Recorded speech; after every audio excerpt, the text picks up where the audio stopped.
আজকে বেগম লক্ষণ সেনের পালিয়ে যাওয়ার 40 দিন।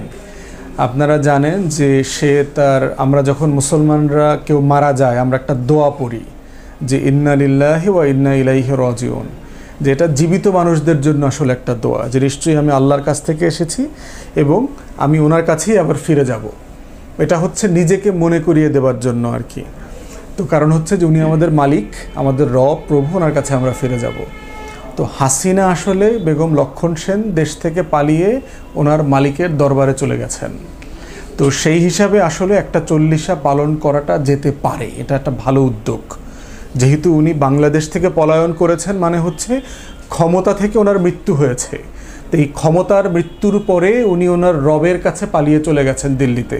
ওনার রব তো দিল্লিতে থাকেন, ওনার মালিক তো দিল্লিতে থাকেন। তো দিল্লিতে যেহেতু গেছেন, পলায়ন করেছেন, সেই হিসাবে 40 করার এই আয়োজনকে আমরা স্বাগত জানাই। আমরা দেশবাসী বিশেষ করে গরিব মানুষদেরকে বলবো যারা আসলে গরু গোশত কিনে খেতে পারেন না, যারা এই 40 উদ্যোগগুলো নিচ্ছেন, আপনারা ঢাকা শহর থেকে শুরু করে গরিব বস্তি এলাকাতে পথশিশু রাস্তায় থাকে এমন গরিব মানুষদেরকে এই উপলক্ষে একবেলা ভালোভাবে পেট পুরে গরুর গোশত, বিরিয়ানি, খিচুড়ি খাওয়ানোর ব্যবস্থা করেছেন। আমরা খুবই কৃতজ্ঞ আপনাদের প্রতি এবং আপনারা আইওসিলা আরও বেশি করে করেন। পাড়ায় মহল্লায় প্রত্যেকটা মসজিদে, মন্দিরে, মাদ্রাসাতে ব্যাপক আকারে এই 40 করা দরকার। এবং একটা দোয়া আমাদের এখানে যোগ করতে হবে, বেগম লক্ষণ সেন যেন আর ওনার রবের কাছ থেকে দুনিয়াতে ফিরে না আসেন, উনি যেন ওখানে থাকেন ওনার মৃত্যু পর্যন্ত। আর দ্বিতীয়ত, আর কোনো লক্ষণ সেনের জন্ম যেন বাংলাদেশে না হয়। এই ধরনের স্বৈরাচার হিটলার, যাকে দিনে দুপুরে এক কাপড়ে দেশ থেকে পালায়া যাইতে হয়, এই দোয়া আমাদের করা দরকার। আল্লাহ তাআলা যেন এই জাতিকে একজন ভালো শাসক দেয়, যিনি ন্যায় বিচারক, যিনি ন্যায্যতার ভিত্তিতে শাসন করবেন, যিনি সমাজে ইনসাফ কায়েম করবেন, যিনি মানুষের ভালোবাসা নিয়ে বেঁচে থাকবেন মৃত্যু পর্যন্ত। এমন শাসক যেন আমরা পাই। এই 40 উপলক্ষে আমাদের এটাই হলো সবচেয়ে বড় দোয়া। করে আসলে তো আবার চট করে চলে যাইতে হবে। এখন চট করে উনি দিল্লি থেকে তো পশ্চিমবাংলায় চলে আসতে পারেন, চট করে উনি দিল্লি থেকে আসাম আসতে পারবেন, চট করে দিল্লি থেকে ত্রিপুরা আসতে পারবেন। জানায় টানায় আমাদেরকে যদি বাংলাদেশে আসতে চান কোনো সমস্যা নাই। ইতিমধ্যে আপনারা দেখেছেন যে আন্তর্জাতিক মানবতা বিরোধী অপরাধের যে ট্রাইব্যুনাল আছে, সেখানে চিফ প্রসিকিউশন টিম অলরেডি সরকার অ্যাপয়েন্ট করেছে। জাতিসংঘের তদন্ত কমিটি আগামী কয়েকদিনের মধ্যে ঢাকাতে আসবেন। উনি যদি চট করে চলে আসেন তাহলে এটা আমাদের জন্য খুবই ভালো হবে যে আমরা চট করে ওনাকে গ্রেফতার করিয়ে সরাসরি বিচারের মুখোমুখি করতে পারবো। কারণ ওনার বিরুদ্ধে অলরেডি কয়েকশো মামলা হয়ে গেছে, ফৌজদারি মামলা। গত 16 বছরের প্রত্যেকটা গুম, খুন, গণহত্যা, মানবতা বিরোধী অপরাধ, হেন কোনো অপরাধ নাই, এবং বিলিয়নস অফ ডলার পাচার। আপনারা দেখেছেন আমেরিকা থেকে শুরু করে সকল জাতীয় গণমাধ্যম প্রকাশ করেছে যে রূপপুর পারমাণবিক প্ল্যান্ট থেকে শেখ হাসিনা, তার ছেলে, মেয়ে, বোন, ভাগনা, ভাগ্নি সবাই মিলে $5 বিলিয়ন উপরে চুরি করছে এক প্রজেক্টে। মালয়েশিয়া থেকে তারা টাকা ট্রান্সফার করছে। তো এই সকল বিষয়ে আমরা তদন্ত করব। তদন্ত করে ওনাকে ন্যায্যতার ভিত্তিতে বিচারের মুখোমুখি করা হবে। ইতিমধ্যে আমরা দেখেছি যে আপনার পিকে হালদারের যখন ভারতে পশ্চিমবাংলায় মামলা চলমান, আপনারা জানেন যে জয় কিভাবে তাকে ইন্টারফেয়ার করছে, তাকে প্রায় 3-3.5 হাজার কোটি টাকার এসালম গ্রুপকে ট্যাক্স মৌকুফ করার ব্যবস্থা করে দিয়েছে। এসালম আবার ওখান থেকে 1.5 কোটি টাকা সজীব ওয়াজেদ জয়কে দিয়েছে। এই ধরনের বক্তব্য সে ভারতের আদালতে দিয়েছে তার সাক্ষ্যের মধ্যে। তো এগুলো সবগুলো বিচার হবে। তুমি যদি চট করে চলে আসতে চায়, আমরা চট করে ওনাকে কাশিমপুর অথবা কেরানীগঞ্জে পাঠিয়ে দিব। আমাদের তো মামলা রেডি আছে, ন্যায্যতার ভিত্তিতে, ইনসাফের ভিত্তিতে আমরা বিচার করব। প্রথম কথা হলে যে আমরা বারবার বলেছি যে বাংলাদেশের গত 16-17 বছরের এই যে আবর্জনা মুক্ত করবার যে আন্দোলন, ফ্যাসিবাদ বিরোধী আন্দোলন, গণতন্ত্রের জন্য আন্দোলন, এই আন্দোলনে দেশে বিদেশে প্রবাসে থাকা প্রত্যেকটা মানুষ তার সাধ্যমতো অংশগ্রহণ করেছে। আমাদের প্রবাসী ভাই বোনদের অবস্থা দেখেন, 2 মাস দেশে টাকা পাঠায় নাই। যারা কষ্ট করে আয় উপার্জন করেন, বাড়িতে টাকা না পাঠাইলে চাল ডাল কেনা যাবে না, এমন মানুষগুলো দেখেন একটা অবরোধ, স্ট্রাইক করেছে, রেমিটেন্স শাটডাউন কর্মসূচি পালন করেছে, তারা টাকা পাঠায় নাই। তাহলে তারও তো একটা অবদান আছে এখানে। তাকে হয়তো আপনি চিনি না। আরব আমিরাতে দেখেন প্রবাসী ভাইরা আমাদের এই আন্দোলনের সাথে একাত্মতা প্রকাশ করে মিছিল করেছে। সেই দেশের আইনে যে মিছিল মিটিং করা নিষিদ্ধ, এবং এটা তারা জানার পরেও মিছিল করেছে। এই আন্দোলনের প্রতি সমর্থন জানিয়েছে। তাদের 3 জনের যাবজ্জীবন শাস্তি হয়ে গিয়েছিল, বাকিদের 3 থেকে 10 বছর পর্যন্ত সাজা হয়েছে। আমরা এটা নিয়ে আন্দোলন করেছি, আমরা কথা বলেছি, আমরা এখানকার পররাষ্ট্র উপদেষ্টার সাথে আমাদের বক্তব্য পাঠিয়েছি, লিখিত অভিযোগ দিয়েছি এবং সেটার ভিত্তিতে ওনারা অ্যাকশন নিয়েছেন ডক্টর ইউনূস এবং ওনার টিমের ব্যাপারে। এই জন্য আমরা ওনাকে সাধুবাদ জানাই যে আমাদের সকল প্রবাসীকে ছেড়ে দেওয়ার সিদ্ধান্ত হয়েছে। ইতিমধ্যে সম্ভবত 24 জন বা 25 জন বাংলাদেশে চলেও এসেছে, বাকিরাও আস্তে আস্তে আমরা আশা করছি খুব শীঘ্রই দেশে ফিরে আসবে। তাদের একটা অবদান আছে। যারা ব্লগার আছেন, ধরেন ডক্টর পিনাকি ভট্টাচার্য থেকে শুরু করে শাহেদ আলম, ফাহাম আব্দুল সালাম, জিয়া হাসান, ফয়েজ আহমদ তাইয়েব, কনক সরোয়ার, ইলিয়াস মোল্লা, এই যে সব মানুষগুলো এতগুলো বছর ধরে চিৎকার চেঁচামেচি করছে, এই আন্দোলনকে মানে গতি দিয়েছে, শক্তি দিয়েছে, সাহস দিয়েছে। যখন দেশের মানুষ কথা বলতে ভয় পাইতো তখন এই মানুষগুলো কথা বলেছে। অতএব এই মানুষগুলোর তো একটা অবদান আছে। যেই মানুষগুলোকে আমরা চিনি না, ধরেন গ্রামে গঞ্জে রাস্তাঘাটে জায়গায় জায়গায় প্রতিবাদ করেছে, মিছিল করেছে। এই যে লক্ষ লক্ষ মা বোনেরা আসছে বাচ্চাদেরকে নিয়ে, ভাই বোনদেরকে নিয়ে, ছেলে মেয়েদেরকে নিয়ে, তারও তো এই আন্দোলনে অবদান আছে। তো অধিকাংশ মানুষ তো আসলে নাম না জানা মানুষ, মুক্তিযুদ্ধের মতো। যারা যুদ্ধ করেছে এদেরকে আসলে কেউই চেনে না। যুদ্ধের প্রয়োজন ছিল, অস্ত্র নিয়েছে, ট্রেনিং করেছে, যুদ্ধে চলে গেছে, দেশ হয়ে গেছে, আবার অস্ত্র জমা দিয়ে ধান খেতে চলে গেছে। আমাদের আন্দোলনের অবস্থাটাও তাই।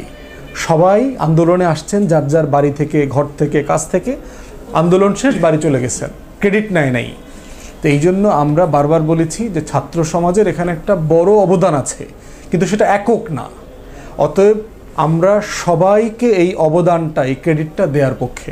আমরা মনে করি যে যেহেতু অধিকাংশ শহীদ হচ্ছে তরুণ যুবকরা, তাদেরকে অবশ্যই আমাদেরকে এই ক্রেডিটের, এই অবদানের স্বীকৃতি দিতে হবে। কিন্তু ছাত্র সমাজকেও বলছি, যে সকল মানুষগুলো গত 16 বছর চুলা বানিয়ে, কাঠ সংগ্রহ করে, আগুন জ্বালায়, তাওয়াটা গরম করছে তোমার জন্য, তুমি আইসা হয়তো 3 সপ্তাহ সেখানে রুটি ভাইজা খাইছো, কিন্তু ওই মানুষগুলোকে তুমি স্মরণ করবা না? যে মানুষটা তোমার জন্য তাওয়াটা গরম করে রাখছে, যে মানুষটা ব্যাকফিল্ড থেকে, ফরওয়ার্ড থেকে, ডিফেন্স থেকে গোলটা রেডি করে তোমাকে মেসি বানাইলো, তুমি সেই টিম প্লেয়ারদেরকে তুমি বলবা না তার কন্ট্রিবিউশন, তার অবদানের কথা? এই জন্য ছবি যখন তোলে মেসি, একা ছবি তোলে না, 11 জন মিলে কাপ ধরে ছবি তোলে। এই জন্য আমরা বারবার বলছি যে এটা হলো ছাত্র, শিক্ষক, শ্রমিক, সাধারণ মানুষ, দেশি প্রবাসী, নাম না জানা লক্ষ মানুষদের অবদানের ফসল হচ্ছে বেগম লক্ষণ সেনের পলায়ন। অতএব ছাত্র সমাজকে এটা অত্যন্ত কৃতজ্ঞতার সাথে মাথায় রাখতে হবে যে এটা একক কাজে না। এবং রাজনৈতিক দলগুলো যে রোল প্লে করেছে, পিছন থেকে সাহায্য করেছে ছাত্র সমাজকে, সকলভাবে যতভাবে সাহায্য সহযোগিতা করা যায়, যতভাবে ছাত্ররা সাহায্য চেয়েছে, সকলভাবে আমরা আমাদের জায়গা থেকে সাহায্য করেছি। যখন কেউ কথা বলার ছিল না তখন আমরা কথা বলেছি। অতএব এই জায়গাগুলোকে আমরা সবাই যেন অস্বীকার করে না করি, ভুলে না যাই। এখন একটা বাস্তবতা যেটা দেখতে পাচ্ছি, যেহেতু বৈষম্য বিরোধী ছাত্র আন্দোলনের একটা দাবি ছিল কোটা পদ্ধতি বিলোপ করা হয়ে গেছে। কোটা পদ্ধতি বিলোপ করার সাথে সাথে আরও কিছু দাবি ছিল যেগুলো এই তত্ত্বাবধায়ক সরকার আস্তে আস্তে মেনে নেবে। এই জন্য আমি মনে করি যে বৈষম্য বিরোধী ছাত্র আন্দোলন বলতে কোনো কমিটি, কোনো প্ল্যাটফর্ম এখন আর থাকতে পারে না। তত্ত্বাবধায়ক সরকার গঠিত হয়ে যাবার পরে এই জন্য আমি ইমিডিয়েটলি দাবি করছি এই কমিটি, এই আন্দোলনের ব্যানারকে ডিসলভ করে দেওয়া, কারণ এইটা এখন আর প্রাসঙ্গিক না। যেভাবে আমরা যখন স্কুল পাশ করে যাই, আমরা যখন ম্যাট্রিক পাশ করে যাই, তখন আমরা স্কুলের কথা বলি না, স্কুলের ড্রেস পরি না। আমরা এর আগের দিন পর্যন্ত স্কুলের ড্রেস পরে স্কুলে গেছি, কিন্তু ম্যাট্রিক পাশ করার পরে আমরা স্কুলের ড্রেসটা পরি না। তো দাবিটা আদায় হয়ে গেছে, সরকার পরিবর্তন হয়ে গেছে, আমাদের একটা পছন্দের সরকার আসছে, এরপরে আমি আবার স্কুল ড্রেস পরে থাকবো কেন? ইন্টার পাস করা হয়ে গেছে, বিশ্ববিদ্যালয়ে ভর্তি হয়েছেন, তা আপনি এখন আবার কলেজের কাপড় পরতেছেন কেন? কলেজের ড্রেস পরতেছেন কেন? কলেজের বই পড়তেছেন কেন? কলেজের টিচারের কাছে কোচিং করতেছেন কেন? এটা তো মানানসই না তো। অতএব আমাদের দাবি হচ্ছে, যেহেতু দাবিটা আদায় হয়ে গেছে, এই ব্যানারটা এখন ডিসলভ করে দেওয়া দরকার। এটা এখন পরিপূর্ণভাবে ঘোষণা দিয়ে বলে দেওয়া দরকার যে বৈষম্য বিরোধী ছাত্র আন্দোলন বলতে কিছু এখন আর নাই, এটা ডান। এই জন্য আমরা নাগরিক কমিটিকে স্বাগত জানিয়েছি, কারণ আমরা মনে করি সরকার গঠন হয়ে যাওয়ার পরে তাদের দায়িত্ব হচ্ছে এখন সরকারের জবাবদিহিতা নিশ্চিত করা।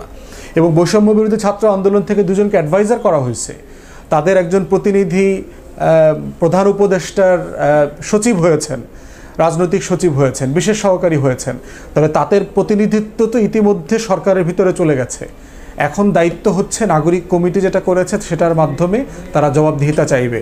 এবং আরও অনেক ছাত্র সংগঠন, যুব সংগঠন, স্পিক বাংলাদেশের মতো প্ল্যাটফর্ম হয়েছে, বাংলাদেশের স্টাডি ফোরাম, এরকম যেগুলো হয়েছে তারা সেগুলোর মাধ্যমে জবাবদিহিতা চাইবে। কিন্তু বৈষম্য বিরোধী ছাত্র আন্দোলন নামে কোনো কিছু এখন আর থাকতে পারবে না। আর এটার সবচেয়ে বড় স্টেক হোল্ডার হচ্ছে বেসরকারি বিশ্ববিদ্যালয়, মাদ্রাসা, জাতীয় বিশ্ববিদ্যালয়। তারা তো এখন আন্দোলনে নাই, তারা তো রাস্তায় নাই, তারা তো পড়াশোনা করতে চলে গেছে। কিন্তু আমাদের প্রত্যেকটা সরকারি বিশ্ববিদ্যালয় কিন্তু স্টাক হয়ে আছে। ভিসি নাই, প্রভিসি নাই, ট্রেজারার নাই, শিক্ষক নাই, ক্লাস হচ্ছে না, পড়াশোনা হচ্ছে না, হলের ভিতরে ছেলেপেলে আছে, মানে যাচ্ছে তাই সময় চলে যাচ্ছে সবার। এইটা তোমরা কয়েকদিন পরে বুঝবা যখন দেখবা জীবন থেকে হঠাৎ করে 6 মাস 1 বছর চলে গেছে। এবং এটা কিন্তু সেশন জটের ঝামেলায় পড়তে হবে সবাইকে। এই সেশন জটের ঝামেলা কিন্তু আমরা 80-র দশকে 90-র দশকে বিশ্ববিদ্যালয়গুলোতে দেখেছি। 4-5 বছরের কোর্স বের হইতে 5-10 বছর 12 বছর লাগতো ক্যাম্পাস থেকে বের হইতে। এবং এই ধাক্কাটা কিন্তু সকল ছাত্রছাত্রীকে প্রচণ্ড বিপাকে ফেলবে, বিপদে ফেলবে। তাই আমি মনে করি এই ছাত্র আন্দোলন বাদ দিয়ে দেওয়া দরকার, এটার কোনো প্রাসঙ্গিকতা নাই। এই কমিটি ডিসলভ করে ফেলা দরকার ঘোষণা দিয়ে, এবং সবাইকে এখন ক্যাম্পাসমুখী যাওয়া দরকার। আর তাদের যেটা করতে হবে, ক্যাম্পাসগুলোতে, বিশ্ববিদ্যালয়গুলোতে ছাত্র সংসদ নির্বাচন দিয়ে দেওয়া হোক, তাহলে তাদের নির্বাচিত প্রতিনিধি হয়ে যাবে। তারা তখন বৈধতার ভিত্তিতে, ন্যায্যতার ভিত্তিতে তারা প্রতিনিধিত্ব করবে, তাদের দাবি দাওয়া তুলে ধরবে। কিন্তু এখন যেটা হচ্ছে, এই বৈষম্য বিরোধী ছাত্র আন্দোলনের সমন্বয়করা সচিবালয়ে গিয়ে মাস্তানি করতেছে। আমরা দেখলাম পত্রিকাতে নাম আসছে, যুগ্ম সচিবের রুমে গিয়ে পদায়নের তালিকা স্বাক্ষর করাচ্ছে, কে সচিব হবে, কার কোথায় পোস্টিং হবে, কে কোথায় থাকবে না থাকবে, কে ডিসি হবে, কে ডিসি হবে না, সেগুলো করতেছে। এরা বিভিন্ন ডিসিএসপির অফিসে গিয়ে প্রোটোকল চাচ্ছে, 100 লোকের খাবার রেডি করো, 150 লোকের খাবার রেডি করো। বিমানবন্দরে গিয়ে বলছে যে প্রোটোকল পাঠাইতে, পুলিশ প্রোটোকল পাঠানোর জন্য। এইগুলো অ্যাবিউজ সমান হয়ে গেছে। এগুলো রাষ্ট্রের কাজ, এগুলো তোমাদের কাজ না, এগুলো ছাত্র সমাজের কাজ না। তোমরা রাস্তায় দাবি করো, প্রতিবাদ করো, অন্যায়ের বিরুদ্ধে দাঁড়াও, কিন্তু তোমরা নিজেরা রাষ্ট্রের অংশ হওয়ার চেষ্টা করিও না। এটা তোমাদের যেটা হবে, মাত্র তো 1 মাস হয়েছে, কয়দিন পর দেখবা ছাত্র জনতা কিন্তু তোমাদেরকে প্রতিহত করবে। এটা বলে রাখলাম। এটা তোমাদের শুনতে এখন হয়তো ভালো লাগবে না, তোমাদের থেকে বয়স অভিজ্ঞতা যেহেতু আমাদের বেশি, এই জাতির মনস্তত্ত্ব যেহেতু বুঝি, তোমাদেরকে আমরা সতর্ক করতেছি ছোট ভাই হিসাবে, অনুজ সহযোদ্ধা হিসাবে। এইভাবে করলে তোমাদের ছাত্র সমাজের পক্ষ থেকেই তোমাদের প্রতি ঘৃণা আসবে, বিদ্বেষ আসবে। কারণ অনেকের কাছেই তোমাদের লাইফস্টাইল, তোমাদের চলাফেরা, তোমাদের কাপড় চোপড়, তোমাদের গাড়ি, তোমাদের বিমানে করে যাওয়া আসা করা, এগুলো কিন্তু পছন্দ হচ্ছে না। তোমাদের টাকা পয়সা লেনদেন নিয়ে অনেক গল্প প্রচলিত হয়ে যাচ্ছে। মধুর ক্যান্টিনে, ডাকসু ক্যাফেতে রাত 1টা-2টা পর্যন্ত তদবির বাণিজ্য হচ্ছে, বন্যার টাকা লুটপাট হইতেছে, মেয়েদেরকে অ্যাবিউজ করার ঘটনা আসতেছে, ডিবি অফিসের টাকার লেনদেন হয়েছে, এরকম অনেক ঘটনা কিন্তু আসতেছে। এবং তোমরা যত বেশি দিন এগুলো নিয়ে বাড়াবাড়ি করবা, তত বেশি ঘটনা এখান থেকে আস্তে আস্তে বের হয়ে আসবে এবং তোমাদের বদনাম হবে। অতএব সারা দেশের মানুষের সম্মান, ভালোবাসা তোমাদের কাছে থাকতে থাকতেই তোমরা দয়া করে এখান থেকে সরে যাও। সরে গিয়ে পড়াশোনাতে মনোনিবেশ করো, ছাত্র সংসদ নির্বাচনের দাবি করো, ক্যাম্পাসগুলোকে আবার শিক্ষাঙ্গনে পরিণত করো। এই ধরনের একটা অরাজক পরিবেশ থাকতে পারে না, দেশে চলতে পারে না।